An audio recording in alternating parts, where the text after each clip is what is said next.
En el último reino que quedaba sobre la faz de la tierra, un príncipe y su princesa estaban muy enamorados y contentos a la vez.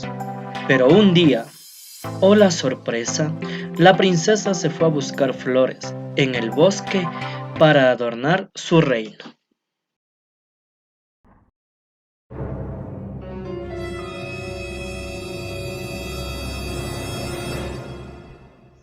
¡Oh no! Mi princesa se ha perdido. Oh, no encuentro el camino a mi reino. No sé qué hacer. Estoy sola y ya llega la noche. Y así el príncipe preocupado fue en busca de su Princesa se princesa. ha perdido. Yo soy el príncipe Carlos y buscaré a mis amigos superhéroes junto con mi genial espada. Espero de que no estén durmiendo y atiendan a mi llamada, ya que siempre están durmiendo. Voy a llamar a mi superhéroe Argenis y a Brianna también. ¿Será que me contestan?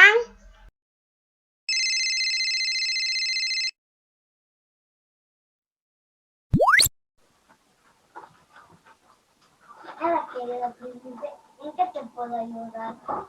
Estaba descansando. Lo sospechaba desde un principio.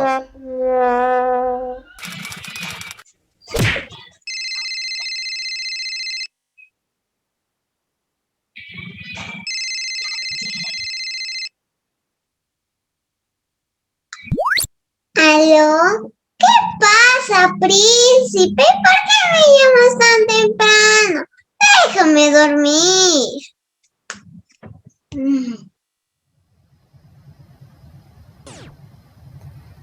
Bueno, ya que nadie me viene a rescatar, yo sola viviré en el bosque con mis amigos los animales. ¡Sí!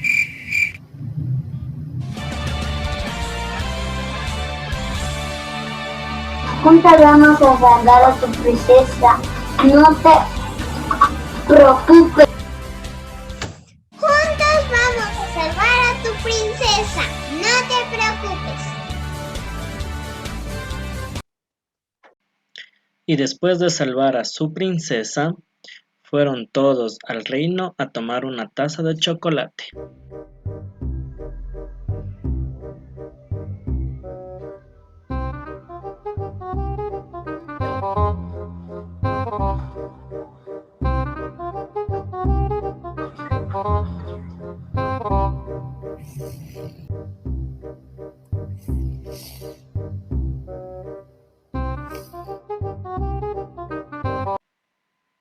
Colorín colorado, este cuento ha terminado.